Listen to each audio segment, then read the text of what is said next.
down to business.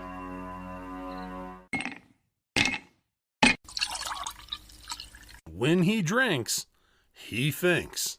That's the nectar of the gods, baby. Hello, everyone, and welcome to the #1 liquid-fueled, liquid-lubricated show on the interwebs. This is the Whiskey Musings Broadcast, and I want to thank everyone who is showing up. I do appreciate everyone who comes to the live, but especially I appreciate the fact that I am up against one of the most I'm not going to necessarily call him a dynamic speaker, but he is definitely one of the most popular speakers of our time. And that is the 45th president of the United States, President Donald Trump. He will be talking later on. And so I get it. And I understand that. 3 Chevy, you're saying there's no live video. That's not true. It should be live. I should be live. Let me know. Please let me know. Is my video coming through? It should be. Let me make sure that this is, yeah, it looks like it's coming through now. So, all right. Well, let's hope that whatever happens, gets corrected, because I'm pretty certain that it's live. Yes, I am live. I'm live. I can see myself in Rumble. So anyway, all right. Hopefully that will correct itself for you there, 3 Chevy. Okay. First things first, obviously this is October, and so I have to step out of the way and show you the background that I have for this week.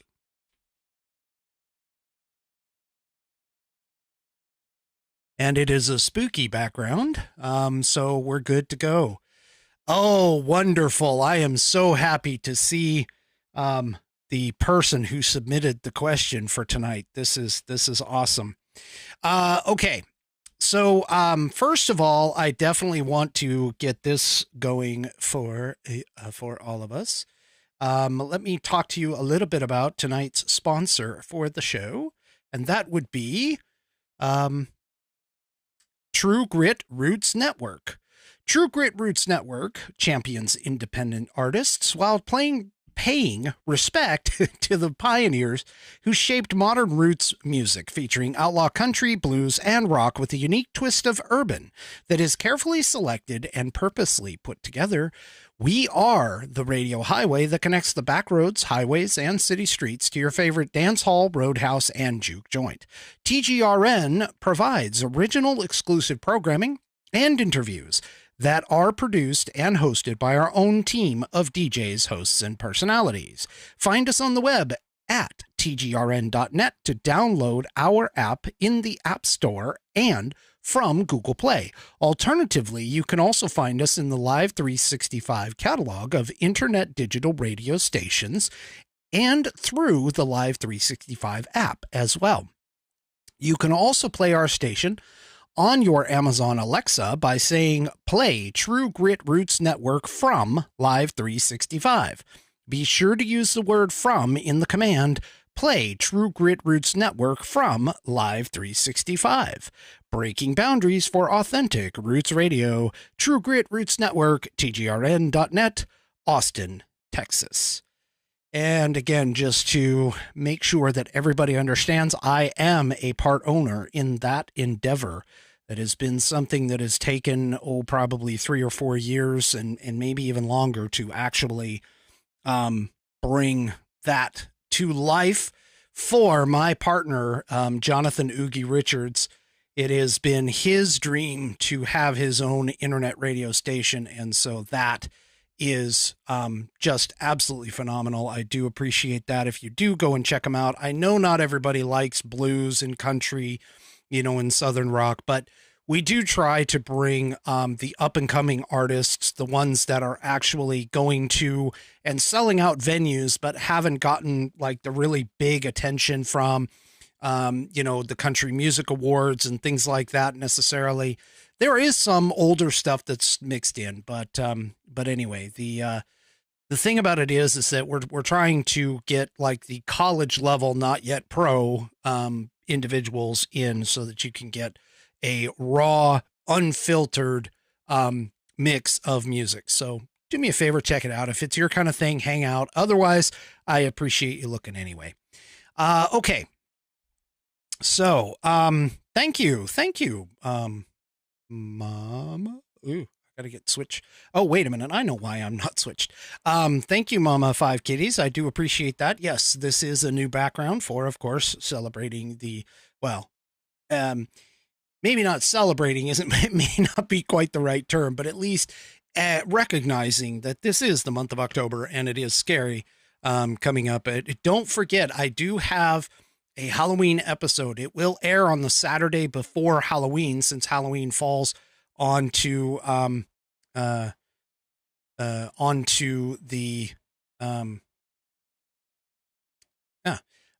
so it will fall on believe it's a Monday this year. So because of that, I will be doing a special on that Saturday prior. Still haven't quite worked it out yet.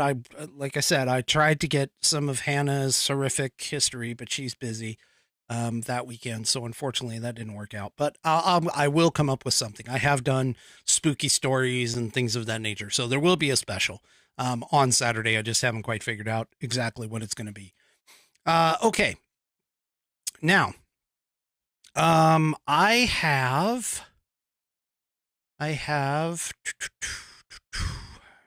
where I've kind of lost myself. Oh, what am I drinking tonight? Of course. So I obviously need to bring attention because, I got to tell you, this is fast becoming the in par or on par number one of my drinking choice. This is Four Roses single barrel Kentucky straight bourbon whiskey, and tonight I am drinking it straight from the glass. It is a sipping whiskey, not a shooting whiskey, but I am drinking it from the glass and taking care of it here. All right, so True Grit. You guys want the True Grit? Just go to tgrn.net. Let me toss that in here, and you'll be able to get to where you need to go. tgrn.net is where it is. I just posted it in Rumble. Let me go over to YouTube and put it there. tgrn.net. Oops, that's a dot, not .net. That's one of the sad things about being the only person here. I can't order somebody like a Hannah to to do this. Post the link and pin it. I don't get that opportunity because I don't have a full production program. But okay, tgrn.net is all over the places, all over the 3 places. So I'm good to go. 3 streaming locations. So that's cool. All right. Now let's get into tonight's, actually I need to take a drink real quick. That is good stuff. It's got a nice kick to it with a little bit of spice, and I like it. I like it a lot. All right. So let's get into our, Saturday function that we normally have. Tonight's On This Day in American History.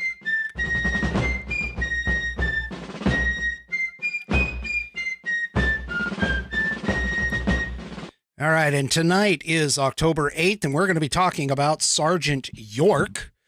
Sergeant York is perhaps the most famous American warrior of World War I and was a reluctant hero. When drafted, he struggled with the idea of fighting. 30-year-old Alvin York, a backwoods Tennessee farmer, had only recently given up his hog wild days of drinking and carousing and had asked his sweetheart to marry him. He had embraced the pacifist Christian faith of his widowed mother. Quote, "I love and trusted old Uncle Sam, and I have always believed he did the right thing," he later said. "But I was worried clean through. I didn't want to go and kill." York spent weeks wrestling with his conscience and finally decided that although he hated war, going was the right thing to do. He left for France convinced that we were to be peacemakers.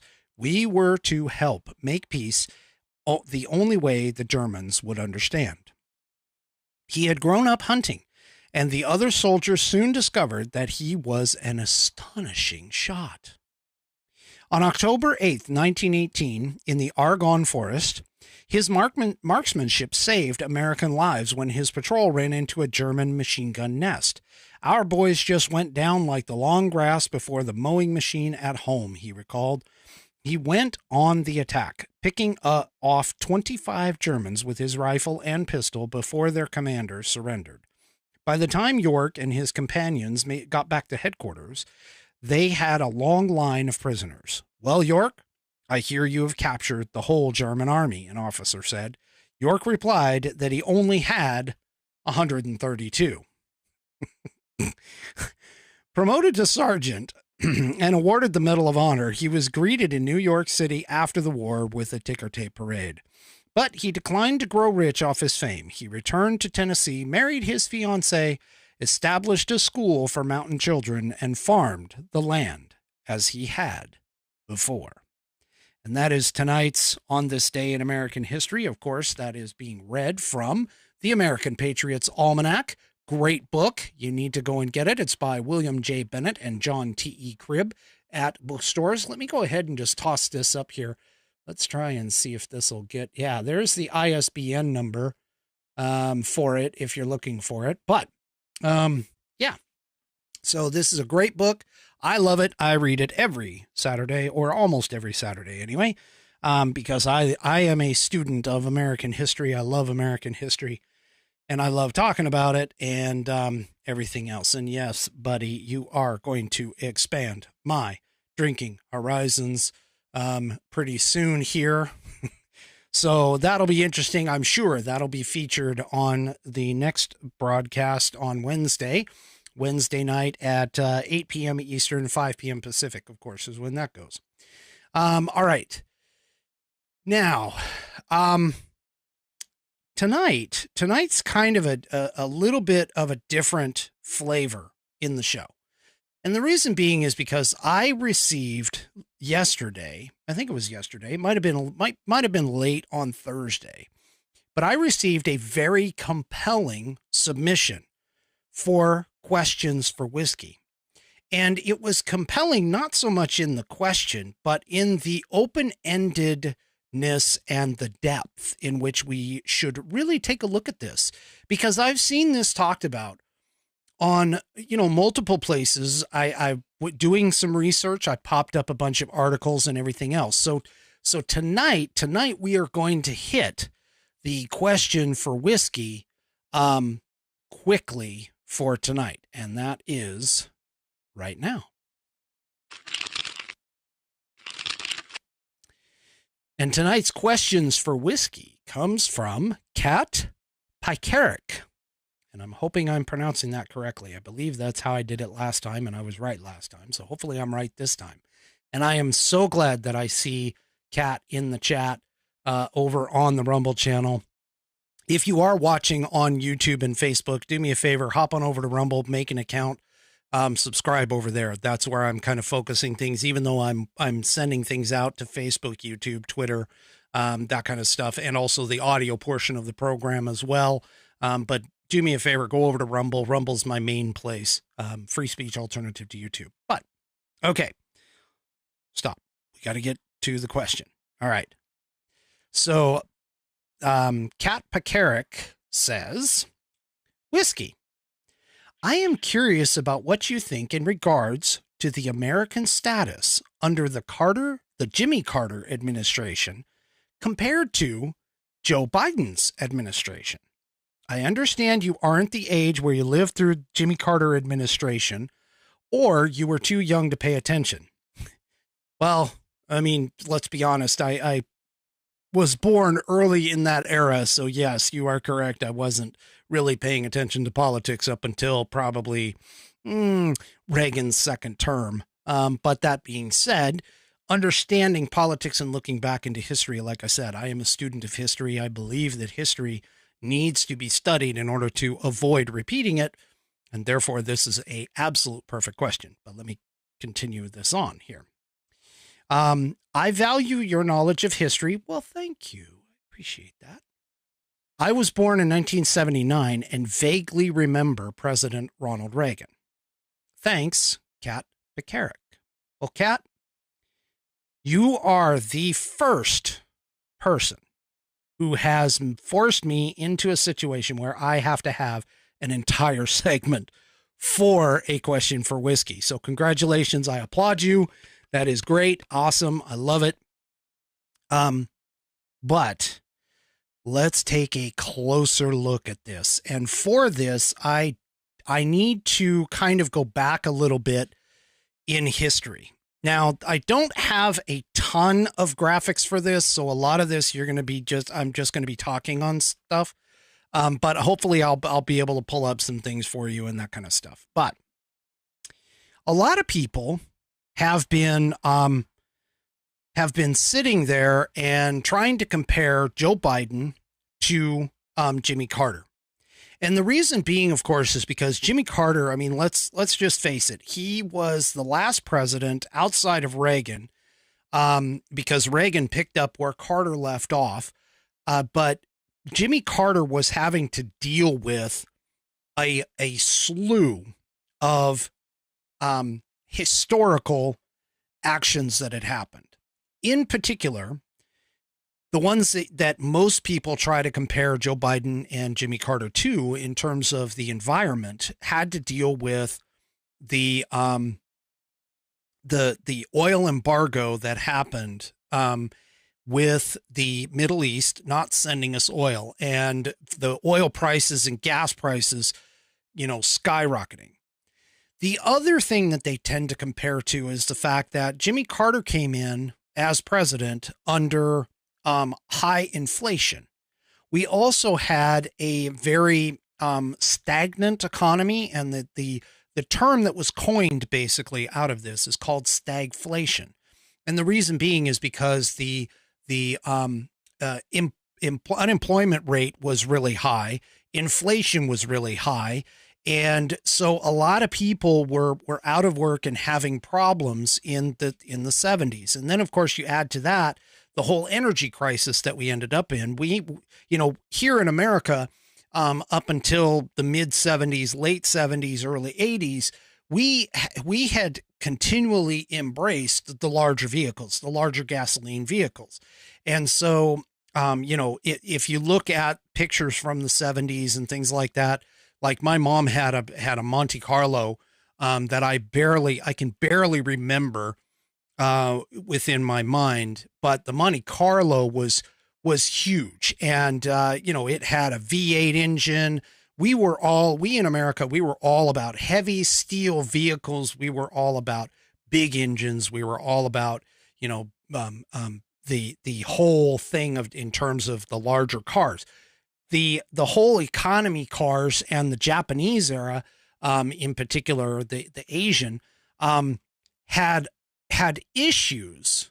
We hadn't embraced them yet because of the fact that we were under the belief prior to the 70s that oil was not going to be a problem for us, that we were going to be able to get oil and gasoline and be able to, continue on the premise that our cars were going to stay large and big and everything else.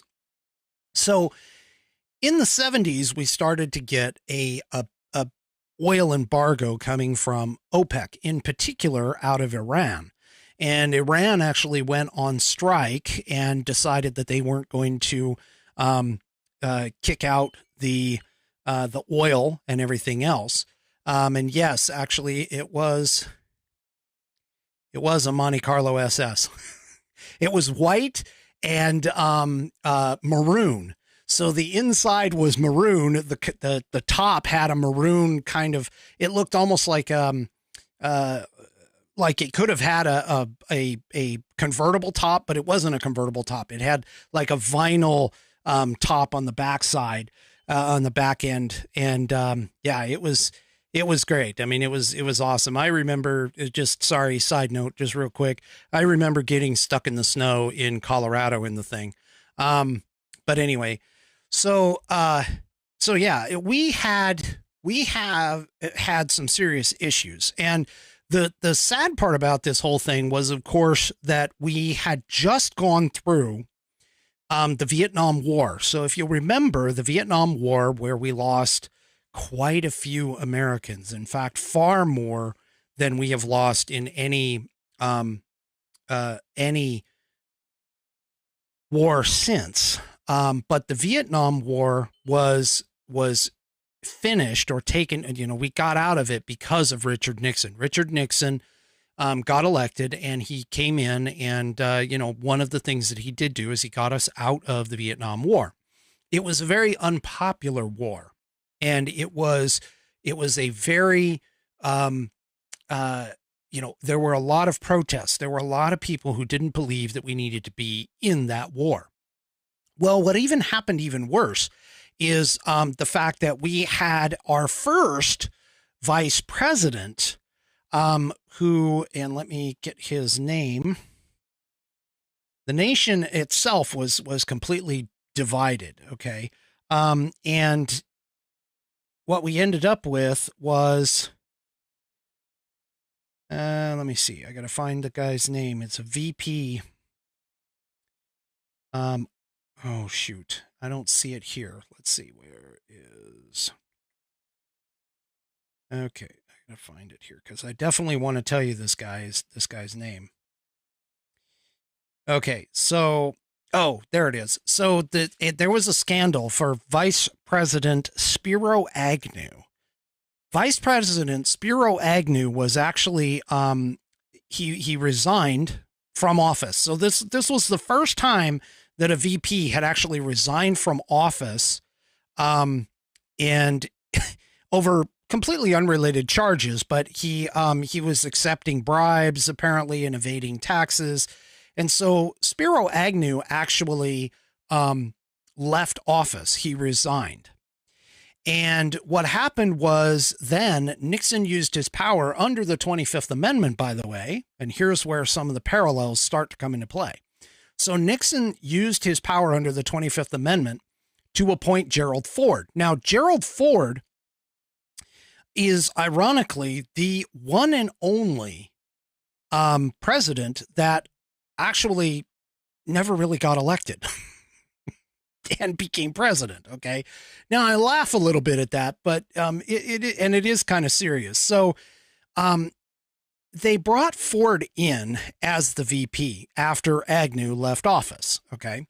And so for a little while the whole Watergate scandal started to take off, Ford kind of tried to find ways to help protect Richard Nixon. Now, granted, at first, they didn't think that Richard Nixon was necessarily tied to it, but as the investigation went on and so on and so forth, it looked more and more likely that Richard Nixon was going to get impeached. So instead of being impeached, he went ahead and resigned.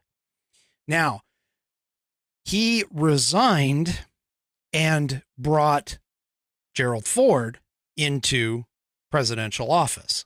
Now, Gerald Ford, ironically, not really necessarily that he was an exemplary person by any means, but he did do one thing that a lot of people, I think, really, really got pissed off at. And that was he pardoned Nixon.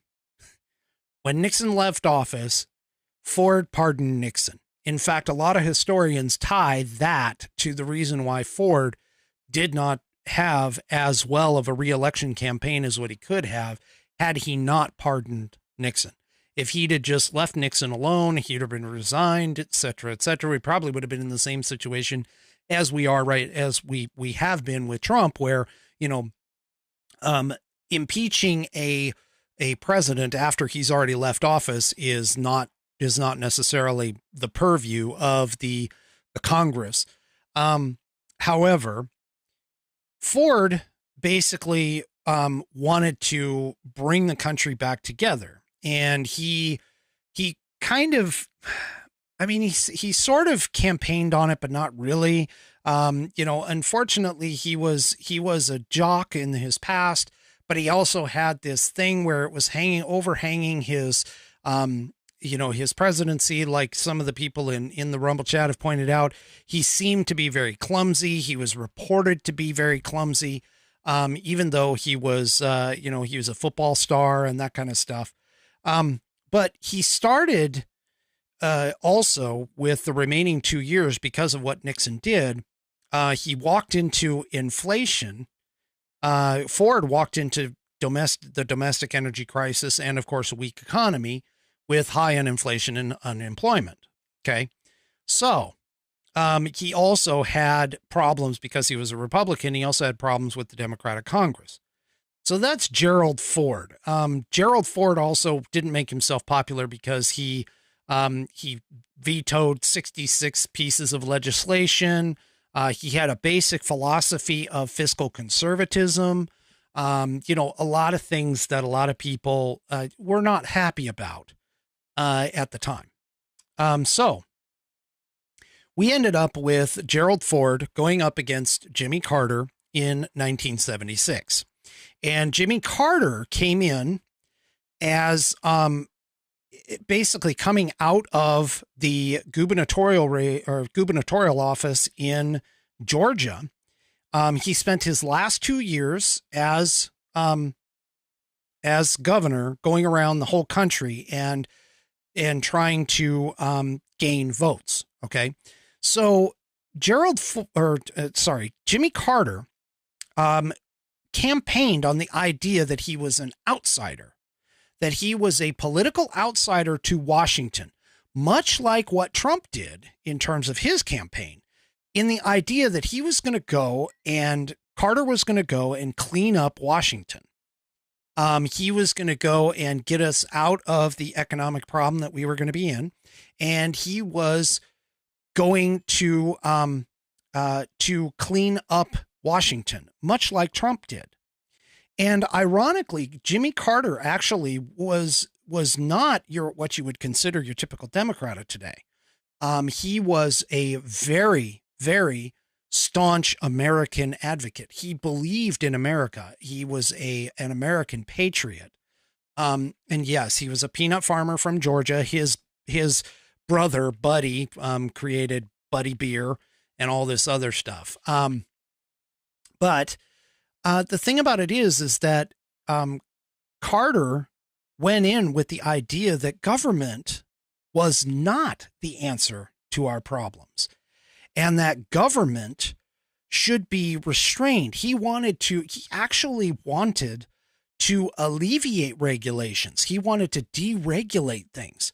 Now, what's interesting about this is, of course, the fact that Ronald Reagan followed him. And I'm a big advocate of Ronald Reagan. I've said it before. He's my favorite president of essentially modern presidents, for sure. And there are a lot of things, which I'll get to here in just a minute, but there are a lot of things that Jimmy Carter actually did that Reagan carried on with, that history assigns to Reagan, when actually it should be Carter getting part of the credit. And let me just continue and I'll explain. So one of the problems, or one of the things that Carter had, was that he wanted to be the president of the people. And so oftentimes when you would see him campaign, he would dress down, he would speak in a folksy style, but he was a highly, highly intelligent individual. He had a high IQ. And again, like I said, he was focused on things like,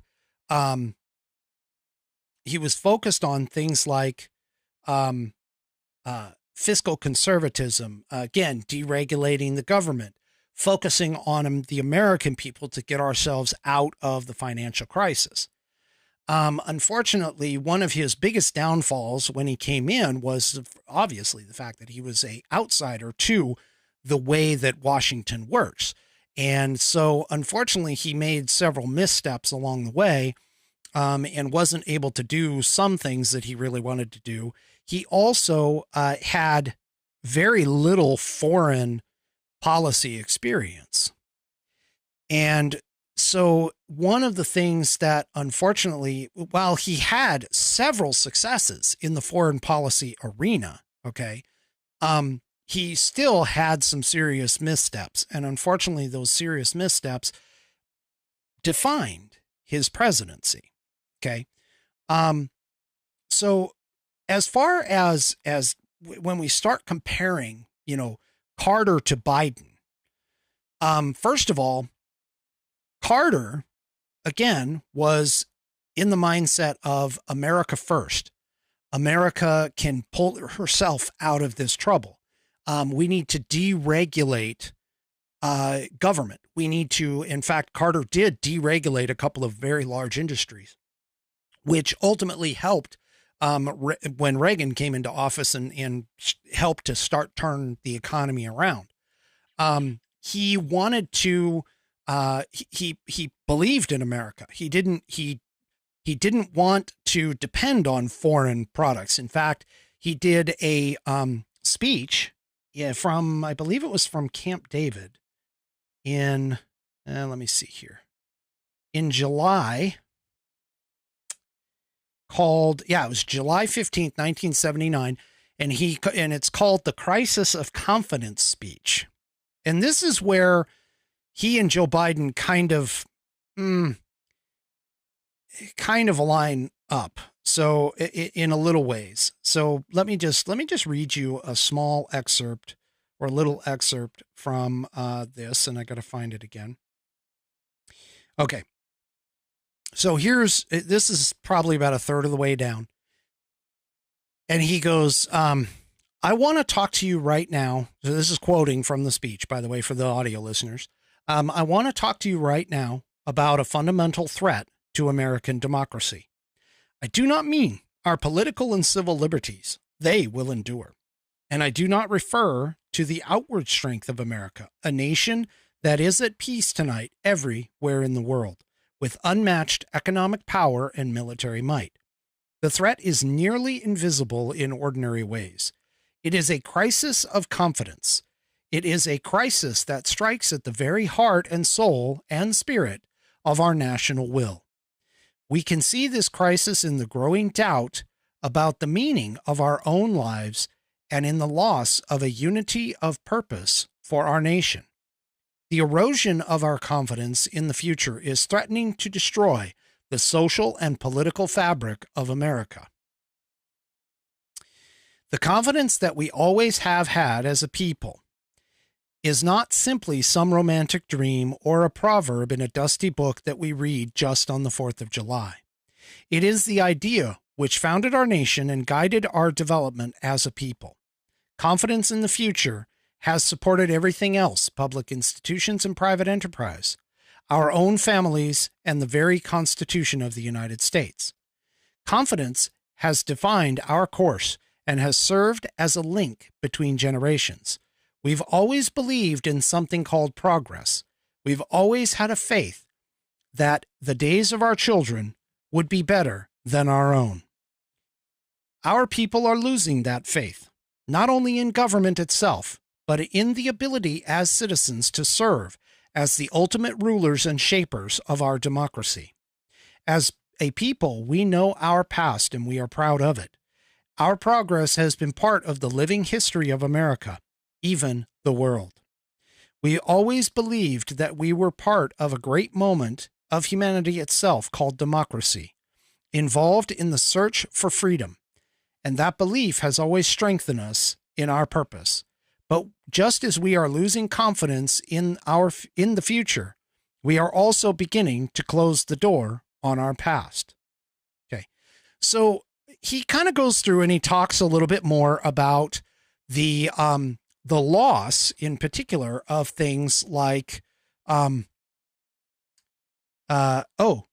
Redford. So let me answer this question. He was the governor of Georgia before he announced halfway through his gubernatorial stint, for that. So yeah. Okay. So one of the things that he has been criticized for is this speech. He's criticized because the speech wasn't really a uniting speech. It was more of a here's all of our problems kind of speech. Now, one of the things that I did notice is that down toward the end of the speech, he kind of put out a listing of points that he wanted to get across. And these are really important because he talked about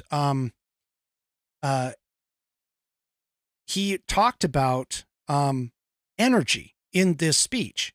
And so he started off with point 1, where he wanted to set a clear goal for the energy policy of the United States.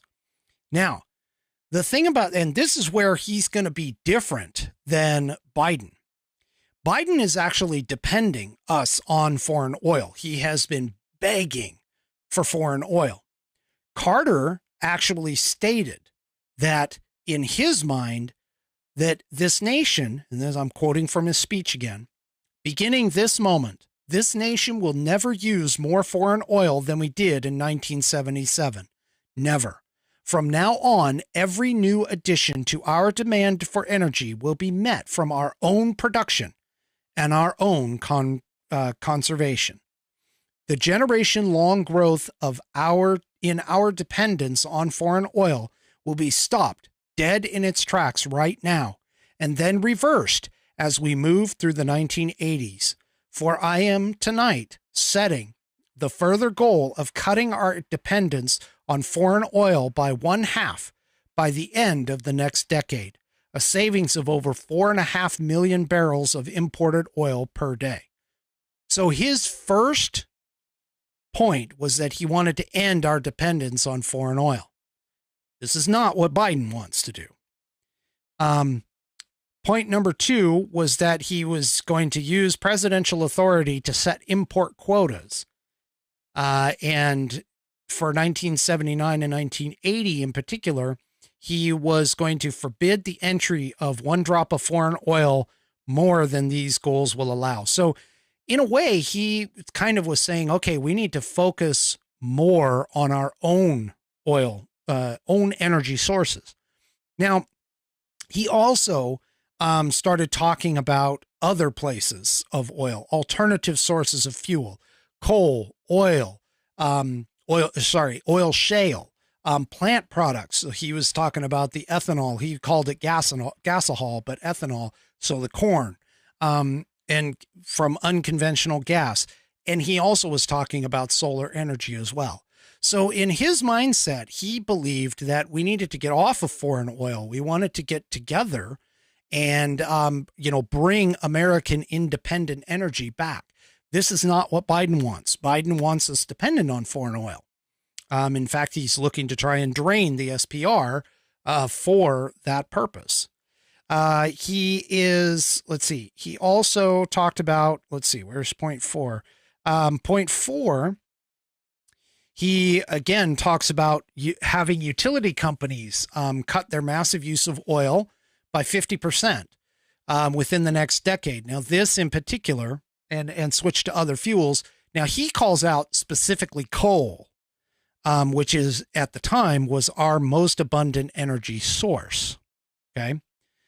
So, again, kind of an idea that he wanted energy independence, and he saw that as a way for us to get out from under this. So,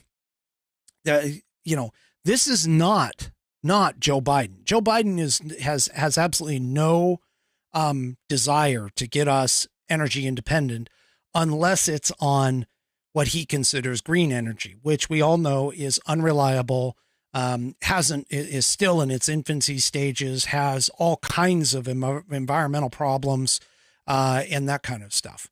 So anyway, he has a couple other points. I've got it in the show notes. You can read through the entire thing, or you can listen to it too. The site that I got it from actually has the audio as well as a full transcript. But he also did gasoline rationing. He wanted to start the gasoline rationing thing. And it's just, the comparisons are close, but they're not exact. And that's where I think a lot of people lose the argument as to, Carter versus Biden and Biden being like Carter. Biden's not like Carter. Carter is actually more of a American, more of what today we would consider maybe a conservative than what Biden actually was. And that was just one of his speeches. Again, that was July 15th, 1979, I believe. And I actually remember this in particular because of the fact, believe it or not, the movie Miracle has audio from Carter doing this speech as a part of the movie. Now, a couple of things happened during the Carter presidency, which were really a big challenge. In particular, right before the Olympics, the Winter Olympics in 1980, the Soviets invaded Afghanistan. And Carter took the stance of, he didn't want to get us into a war. He had the belief that he was, just like Biden does, is that he would stand out or stand away from military intervention, which is kind of what Biden is talking about right now, where he doesn't want to help Ukraine other than with money and weapons. He doesn't want to help, Taiwan other than money and weapons, which interestingly enough, there was an accord and that Carter actually kicked off more diplomatic relations with China and also sort of cut Taiwan out. So in that, they were together. They are very similar in that sense because Biden doesn't want anything to deal with Taiwan realistically, even though he's slipped and said that we would be protecting them militarily. His White House, of course, has backtracked and said that he won't, that isn't our case, that we don't necessarily recognize Taiwanese independence from China because, of course, we don't want to mess up the China relations that we have going on. Well, Carter was the one that started it.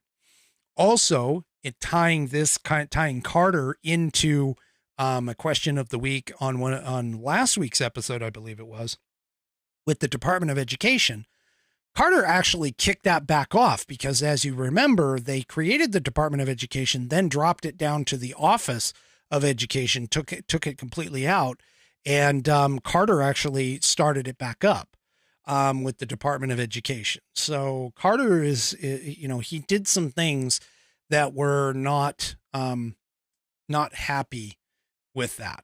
Now, the other big event in the world, I mean, he did some great peace accords. He had the Camp David peace accords. He did what was the SALT II, accord with Russia to take out our strategic weapons and things like that he did do some foreign policy things, which you could debate one way or the other as to whether or not these were good or not. But one of the things that he does get a lot of flack on is the Iranian embassy being taken over. And what happened there was a bunch of Iranian dissidents. They went in, they took over the embassy in Iran, in Tehran, and held U.S. People captive for quite a long period of time. And Carter did try to mount a rescue, which I read a little bit about. Let me see if I can find it. Because I did have it, and now I don't remember which one it's on. But he did try to mount a rescue, and it ended up being a bit of a problem for him. They ended up having an accident. They crashed, like 2 helicopters crashed into each other, killing some of the rescuers. There were issues, but it had nothing to do with, honestly, with Iran itself. It was just us tripping over our own feet at the time and having some serious problems. But the whole idea of the conglomeration between Russia, Iran, and China is history repeating itself today, because now instead of Iran, we're looking at North Korea as a possibility of a tie-in. And Iran is also a problem. But realistically, comparing Carter and Biden in the foreign realm, you could probably do that fairly easily. But in that case, Carter actually comes out, even with his debacles, he actually comes out a little bit more on top because of the fact that he actually did have some successes in there. He had a problem with Iran that was really bad. In fact, ironically, the minute, well, not the minute, but the day after Reagan was inaugurated, so on January 21st, was when they actually released the hostages. So the minute that Reagan got in, is essentially what ended up happening, where the hostages got released. And so it wasn't due to anything that Carter did necessarily, although, you know, you could argue that maybe they decided that they just had hung on to him long enough or whatever. But the fact of the matter is that Carter easily could have, because that was an attack on our American soil. For those of you that don't know, embassies are pretty much treated as the foreign entity's soil, just like we treat, say, the Chinese embassy or the Russian embassy here in America. We expect a diplomatic reciprocation in that other country's, inside that other country's borders. And so what you end up with is, you know, our embassies are basically American soil. That's part of the reason why, if you have an American who commits a crime in a foreign country, they don't like them going to the embassy, because once they're on American soil, they can be shipped off or whatever. They don't have to necessarily atone for whatever that crime actually was. And so that's really a big bit of a problem in terms of, you know, when it comes to foreign relations, as far as that goes. Now, that being said, Carter did have, again, he was reported to have problems with his foreign relations. He made some serious big missteps, Iran being one of them, and what he is remembered for. So this is why why a lot of people go and they look at, okay, when we compare Joe Biden came into office trying to, and essentially campaigning on the fact that he was not the former guy. He was not Trump. And so he was trying to, if you listen to his speeches, he basically said that he was going to bring a sense of dignity and honor back to America. He was going to bring a sense of unity and cohesion, which again was something that Carter tried to talk about and tried to do at the same time, because we were still torn up over Watergate, and our memories were not that long ago in terms of Vietnam, which was a very controversial war. So in that particular case, Biden took some of the talking points of Carter. But outside of that, I really don't see Carter being able to be compared to Biden, because Biden is got his own troubles right now with foreign relations.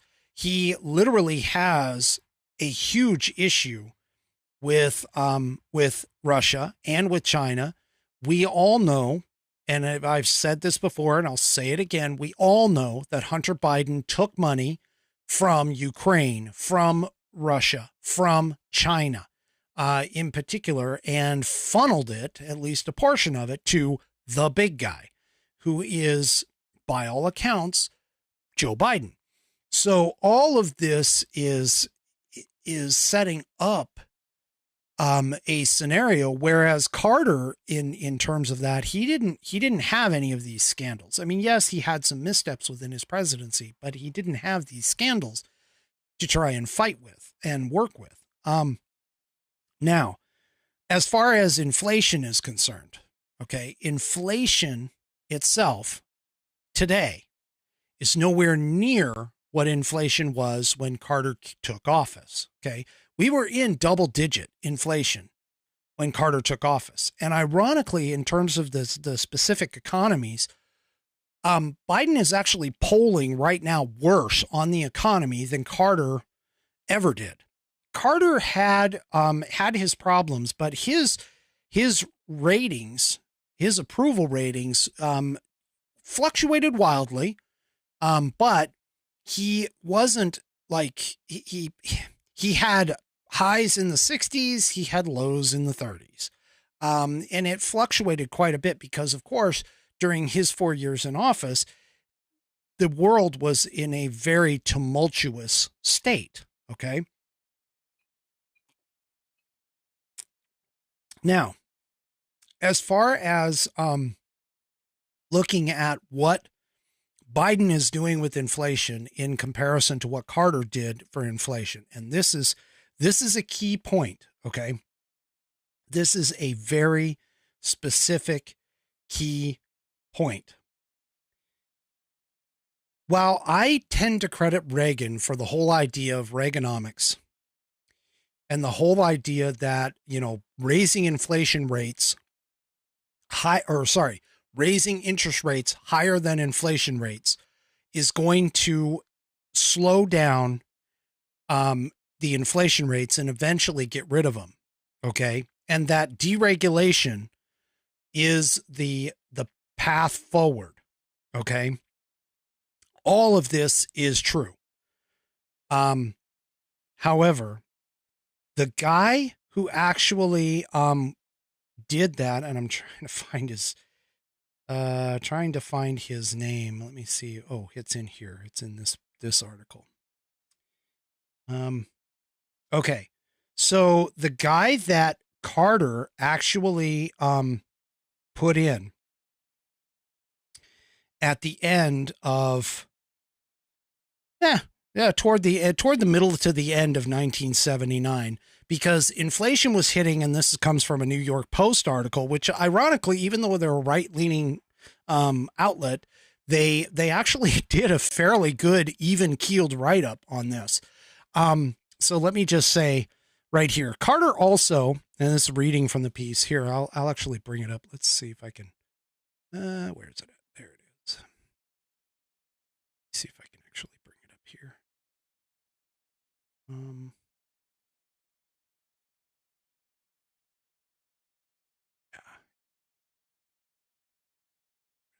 All right, here we go.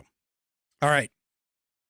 So Carter, and this is from the New York Post. You can see it there. This is Joe Biden is making even Jimmy Carter look good, which I agree. He is actually making Jimmy Carter look good.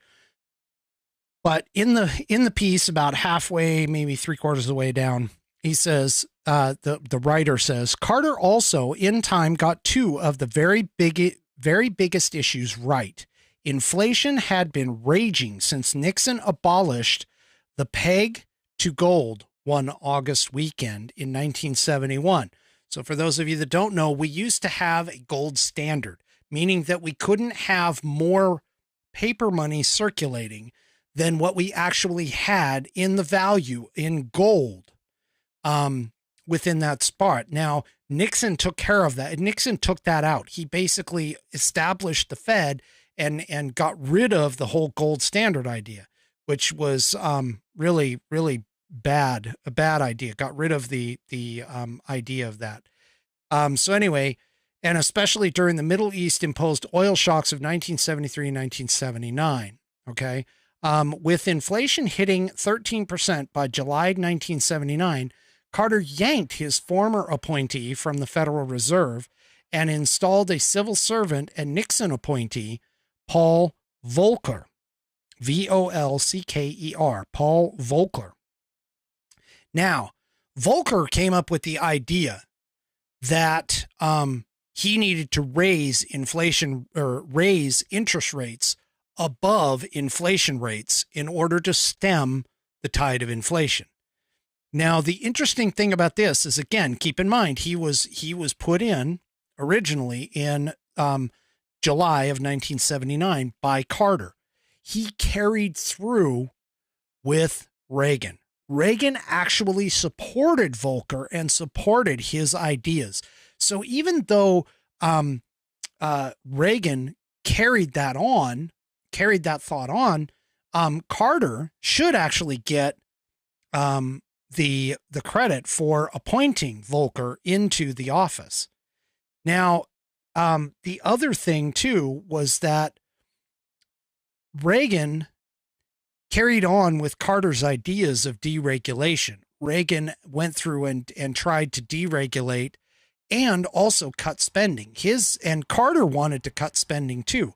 Carter wanted to actually bring down the deficit, which was, barely into the trillions at the time, I think, where we're at like 31 trillion now. But the thing about it is that Reagan carried a lot of Carter's ideas forward into his years. And so, not saying that Reagan didn't have those same ideas, but the fact that Reagan carried forward several of Carter's ideas kind of makes you think or do a double take on the whole idea of how bad Jimmy Carter actually was. Now, Carter, unfortunately, did a U-turn on foreign policy, which was his problem, and several conservatives scoffed when days after the Soviet invasion of Afghanistan, Carter said his opinion of the Russians has changed more drastically in the last week than even the previous 2.5 years. But he not only changed his mind, but his policy, ordering a sharp increase in defense spending, which again, Reagan and Caspar Weinberger kept going. And that, believe it or not, actually set up the idea of the ultimate defeat, honestly, of the Russians or the USSR during the Cold War, during the Reagan years, was the whole government spending. Now, unfortunately, Reagan, when he went into office, and I know this isn't necessarily about Reagan, but Reagan, when he went into office, he wanted to go in and cut government spending, but he unfortunately ended up expanding the deficit because of, for the most part, the military spending that was going on.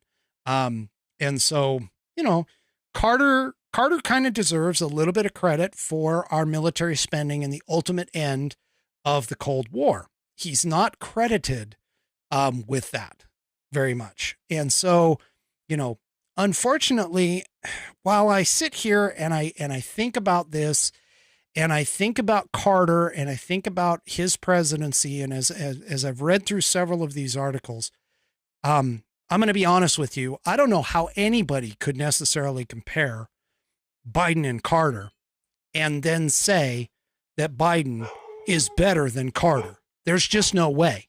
There have been some parts where Carter has had trip ups and falls and slip ups, and a lot of that has to deal probably with his inexperience on the foreign level, or even on the national level. But realistically, if you look at the way Biden is managing things, he doesn't want us to end our dependence on foreign oil. He does not want us to get involved in foreign relations, foreign conflicts. That's a good thing. But at the same time, though, he wants us to, instead of increase our energy independence here, he wants us to be dependent upon things that are not part of our, reliable energy sources. As far as the economy is concerned, in his mindset, spend, spend, spend. Whereas Carter was actually, no, we need to curb spending. We need to pull back spending. In Biden's mind, we need to expand government because, of course, he's being driven by the socialist, communist, Marxist ideologues of the left. And he's trying to push out this massive government because he believes that government is the way forward. In a way, he's kind of acting like FDR did with the whole great New Deal approach to things. So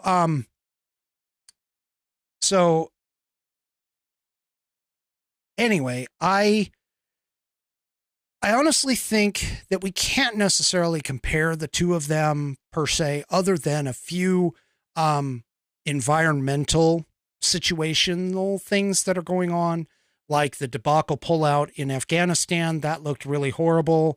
on Biden's count. His handling right now of foreign relations with both Russia, dealing with Ukraine, and then, of course, China and Taiwan. And eventually he's going to have to deal with North Korea, Japan. And then, of course, there's also Iran. So, Biden's portrayal of weakness is really a big problem. And I think some of that might have assisted Carter and the whole situation with the world in terms of Carter itself. And outside of the whole economic situation that we're in with, almost double-digit inflation now. I think last time we were at like 8.6 or something like that. Inflation going up, or not inflation, sorry, interest rates going up.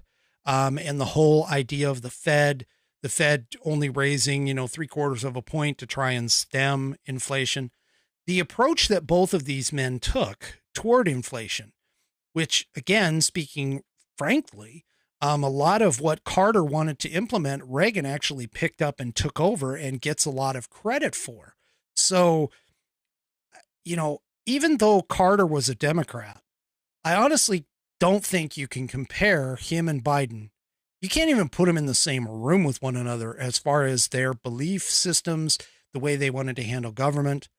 And in fact, also, Carter had troubles with his charisma in terms of that, but he had a very high IQ, unlike our current president, who has been caught lying, plagiarizing, lying about his grades, lying about where he, how high he got, how many degrees he had coming out of law school, how high he was in law school, et cetera, et cetera. And so, honestly, there is no comparison. And the reality of it is that Carter, in terms of his policies, while they didn't get implemented completely, and he also had to deal with a bunch of other things, in my personal belief, I don't think that we can say that Carter is worse than Joe Biden. Biden is worse than Carter will ever be. And this is why Dan Bongino gets up every day and posts on both his local account. I think he also posted on Truth Social, and I know he posted on Twitter, where today's date, and Joe Biden is the worst president in United States history. Because we can't even look at Carter, and now, especially after all of this that I've presented to you, you cannot look at Carter in the same way and the same realm as Joe Biden and even remotely compare the two of them. So hopefully, Kat, I've answered your question. I actually have gained a little bit of respect, a little bit more respect for Carter, just because of what I've learned. Thank you for your question. I do appreciate that. And if you do me a favor, if you would, please, if you want to submit a question for Whiskey, you can also do the same thing for the Pet of the Week for Wednesday. If you can submit a question for Whiskey, you can send it to fans, that's Foxtrot Alpha November Sierra, at Whiskey Musings, all lowercase, all one word, .online. You got to do the .online. It's not .net, not .com. It's .online. So fans at whiskeymusings.online. The link is in the show notes or the description of the videos here for you. Now, I have a few more articles for you that I just want to cover really, really quickly, only because there are some things that popped in the last couple of days since I last broadcasted that I want to give you a shot at or some thoughts on. And so the first one here is apparently a FBI, I don't know, document was leaked, or the FBI made a statement, or somebody inside the FBI kind of said this, but Hunter Biden, apparently the FBI has amassed enough of the things about his taxes and the gun charges in particular. Notice that's has nothing to do with, well, maybe the taxes are tangentially tied, but the idea here is that Hunter Biden and the FBI's investigation of him, they have enough evidence to actually potentially indict Hunter Biden. The challenge here, of course, is going to be getting past what has been obviously a weaponized DOJ against conservatives.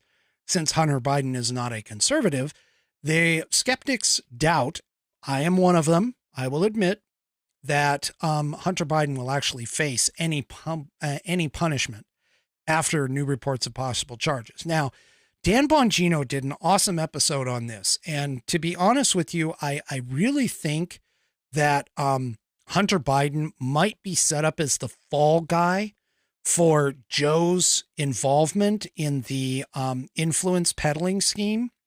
And so they will find a way, I believe, they will find a way to make it to where Joe Biden can claim plausible deniability, and Hunter Biden will take all of the blame for Joe Biden's mistakes. And of course, the reason for that, of course, is to keep Joe Biden in office.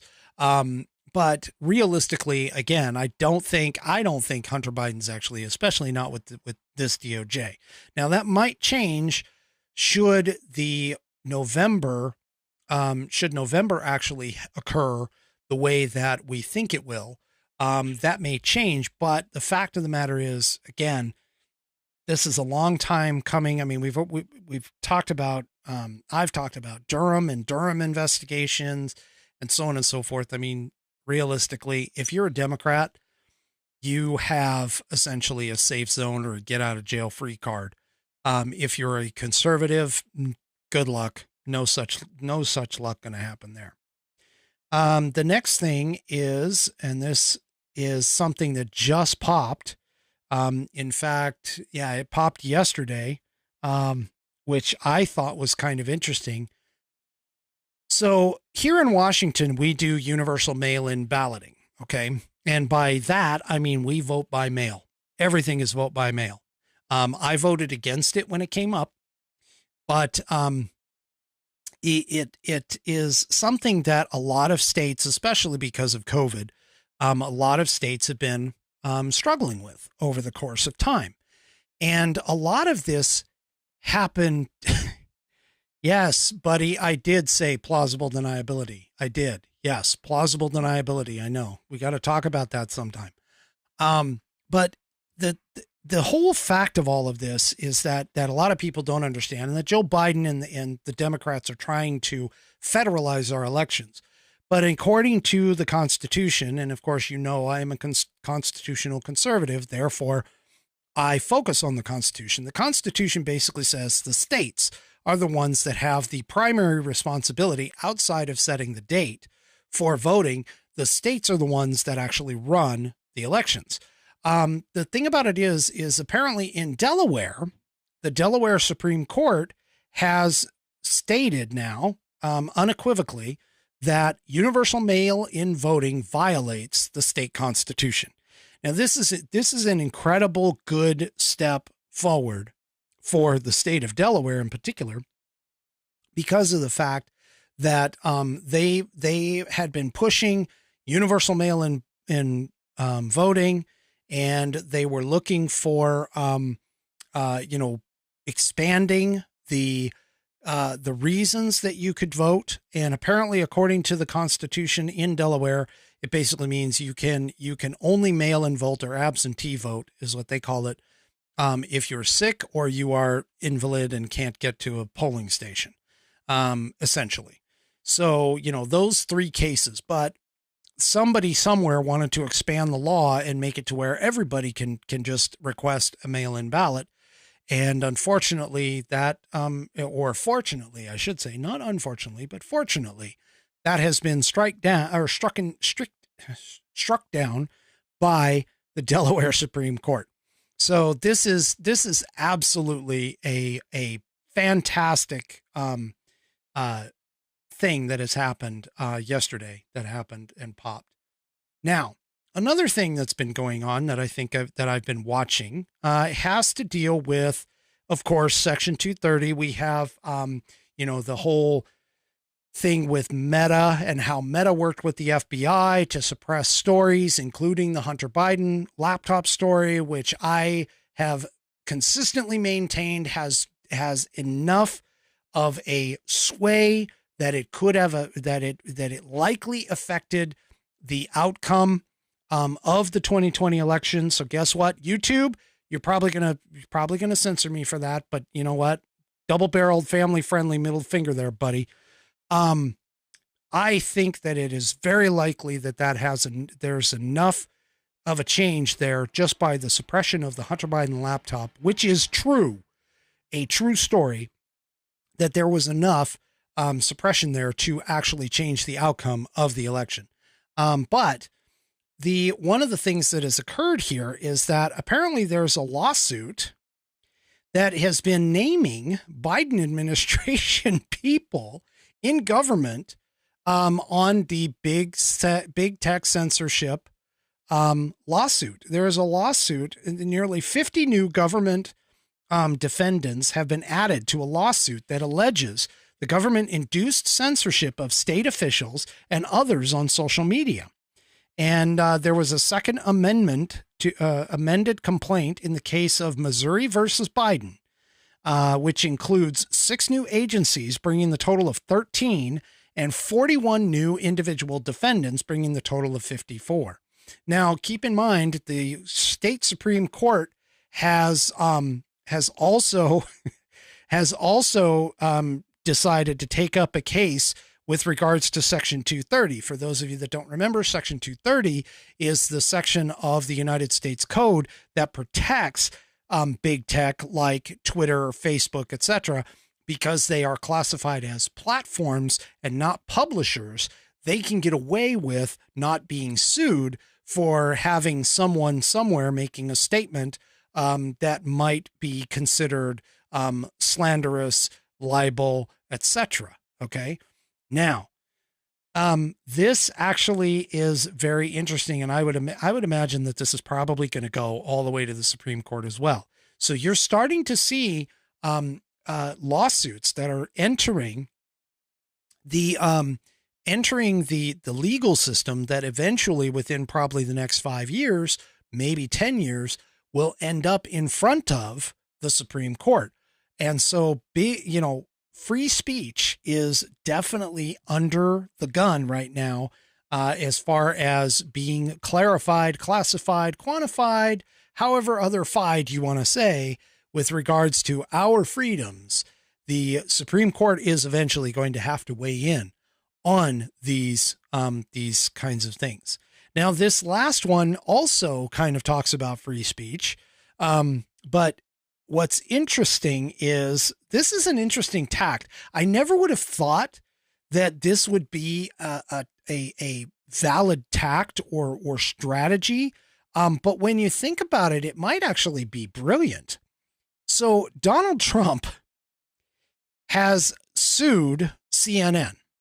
And the reason why he has sued CNN is because he is basically telling them that CNN lies about him lying about the elections. And so what he's now telling CNN is like, hey, I'm suing you, and, I need you to bring the preponderance of the evidence to prove that what I said was a lie. And this is an interesting strategy because he is basically having them prove that he was in the wrong. Rather than him proving them in the wrong, he's reversed it and is now basically saying, you guys need to prove that what I said was incorrect about the big lie in the elections. So this is going to be an interesting one to watch. And let's see, where is this out of? Mainly this has been done for his reputation. So again, this is like libel and so on and so forth. So let's see, I can't remember if the article actually mentions where the lawsuit is occurring. It's in the U.S. District Court of Fort Lauderdale, Florida. So it's actually happening in Florida. This is cool. And so the 29-page lawsuit that was filed in the U.S. District Court of Fort Lauderdale, Florida, accuses CNN of having, quote, sought to use its massive influence purportedly as a trusted news source to defame Trump for the purpose of defeating him politically. So he's basically bringing the lawsuit and saying, you guys said a bunch of crap about me that, obviously caused him to potentially lose the election. And because of that, now you have to prove, kind of like Nicholas Sandmann did, which was essentially, you got to prove that I did what you say I did. Otherwise your allegations are unfounded, and therefore you have to retract them or pay me a whole bunch of money. Oh, this is going to be interesting. This is going to be good. I didn't think about this strategy, but this is actually quite clever. I think this is actually quite clever. So, yeah, so those are the ones that I wanted to kind of give you. They just sort of popped within the last day or two. But yeah, so we've got a lot going on in the news media. There are so much stuff happening here. And of course, Joe Biden is stepping in it again. I don't know if anybody saw the thing, but he stepped up to the podium to give a speech, and he basically said, I've got 2 words for you. Made in America, which I'm sorry, Joe, but that's actually 3 words. Your math is off. You can't count past 2, whatever. Anyway, so, this is just going to get even more exciting, I think, over time. A lot more exciting. All right. And that is my final Whiskey Musings thought of the evening. Do me a favor. If you like the program, and I want to thank a bunch of people that have subscribed, brand new ones. I appreciate you. I appreciate all my Whiskey Warrior P1s who are out there as well.